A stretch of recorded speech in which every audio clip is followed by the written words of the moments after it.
झांसी में संघर्ष सेवा समिति के माध्यम से डॉक्टर संदीप विगत कई वर्षों से समाज सेवा के साथ कन्याओं के विवाह में भी सहयोग करते आ रहे हैं। संघर्ष सेवा समिति की बढ़ती खयाती को देखते हुए अब समस्त बुंदेलखंड से लोग आकर संघर्ष सेवा समिति में अपनी समस्या बता रहे हैं। जनपद के ग्राम पालर समीप स्थित ग्राम लेवा निवासी आरती पांचाल, जिनके पिता गंगाराम पांचाल का पूर्व में स्वर्गवास हो चुका है, अपनी माता बसंती पांचाल के साथ पत्रकार राम नरेश शर्मा के माध्यम से संघर्ष सेवा समिति कार्यालय पहुंची हैं, जहां डॉक्टर संदीप को अपनी व्यथा सुनाई। आरती व उनके परिजनों की समस्या सुनकर डॉक्टर संदीप ने उन्हें विवाह में सहयोग का आश्वासन दिया।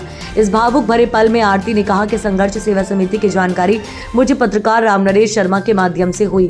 आज बड़े भाई के रूप में डॉक्टर संदीप को पाकर मन अभिभूत हो गया है। पिता के दहेज के बाद आज यहाँ आकर मुझे पुनः अपना परिवार परिपूर्ण होने जैसा अनुभव मिला। मैं आजीवन संघर्ष सेवा समिति और संदीप भैया से जुड़ी रहूंगी। इस अवसर पर डॉक्टर संदीप ने कहा कि कन्यादान महादान की श्रेणी में आता है। हम स्वयं को इस बात के लिए गौरवान्वित महसूस करते हैं कि हमें कन्याओं के विवाह में सहयोग का सौभाग्य प्राप्त हो रहा है। विवाह के बाद यही बहन बेटियां अन्यत्र पहुंचकर हमारे संगठन की जानकारी और लोगों को भी देती है, जिससे लगातार संगठन का विस्तार हो रहा है। साथ ही हमें भी बृहद स्तर पर समाज सेवा करने का अवसर मिलता है। हम आरती को दाम्पत्य जीवन में प्रवेश हेतु शुभकामनाएं देते हैं। इस अवसर पर प्रीतम सिंह प्रेमी, प्रमेंद्र सिंह, सुमन वर्मा सहित कई लोग उपस्थित रहे। तो क्या कहना चाहिए? एक संघर्ष सेवा समिति में एक बेटी का आगमन, मतलब आरती पांचाल आपका नाम है, माता का नाम बसंती पांचाल है, लेकिन पिता का स्वर्गवास हो गया जो गंगा राम जी थे। पालर के पास एक गांव है लेवा, आप वहां से आएंगे। और इस बेटी की माँ जो है वो मजदूरी करके अपना जीवन यापन कर रही है।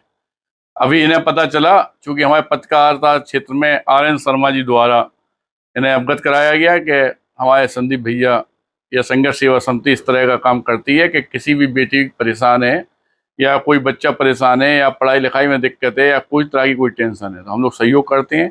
इसी सहयोग की आशा से यह बेटी हमारे इस आंगन में आई। हम संघर्ष सेवा समिति तरफ से शादी के लिए गिफ्टें, साड़ियाँ और नगद धनराशि देकर इस बेटी के जीवन में जो अच्छा हो सकता है उसकी शुभकामनाओं के साथ हम लोग इसे यहाँ से विदा करना चाहते हैं। और इस वादे के साथ चाहते हैं कि चूंकि बेटी को लेट मालूम चला कि हम लोग इतना अच्छा काम करते हैं, और बेटा कभी भी जिंदगी में कोई भी तरह की कोई दिक्कत है तो आप इस संघर्ष सेवा समिति में डायरेक्ट आ सकते हैं, है ना। पिता मान के, भैया मान के, जितने भी लोग यहाँ पे खड़े हुए हैं, सारे लोग आपके सपोर्ट में। और ये मान के चलो कि हमारी संघर्ष सेवा समिति में जो हजारों की तादाद में टीम में लोग हैं, वो सब लोग आपके साथ में है ना। इस संघर्ष सेवा समिति की बेटी बनने के बाद तुम्हें कभी ना कोई परेशानी होगी और ना कोई दिक्कत होगी।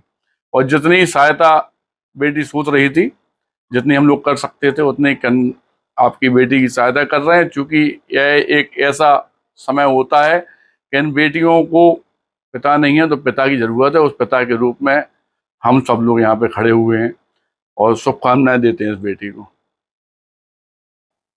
शर्मा जी, संघर्ष सेवा समिति कार्यालय आप आए हैं, बिटिया के सहयोग के लिए आप लेकर आए हैं, क्या रहा और क्या कहना चाहेंगे डॉक्टर संदीप के बारे में? भैया सालों से लड़कियों के विवाह में मदद करते रहे हैं और करते जा रहे हैं। और यही सब सोच के हम उनके गांव गए, उनकी शादी थी, और एट ए टाइम हमको पता पड़ा कि चलो ठीक है, लोगों को बुला लें यहाँ। तो हमने बिटिया को आज ही बुलाया और एट ए टाइम में भैया से जो भी मदद बन पड़ी बिटिया की इन्होंने की है। और आगे आश्वासन दिया है कि अगर इस तरीके की कोई शर्मा जी बेटियां हुआ करें तो हमको अवगत कराया करो कम से कम 20 से 25 दिन पहले, तो उनकी और अच्छे से मदद कर सकें। आप पत्रकारिता जगत से हैं, डॉक्टर संदीप के कार्यों को देखते हुए क्या कहना चाहेंगे? अब हम क्या कहेंगे, वो तो पूरा बुंदेलखंड, पूरा प्रदेश जानता है, तमाम मीडिया बंधु जानते हैं कि कितने अच्छे कार्य कर रहे हैं। बेटियों के विवाह से लेके और समाज सेवा से लेके हर एक क्षेत्र में भैया, हर एक सबसे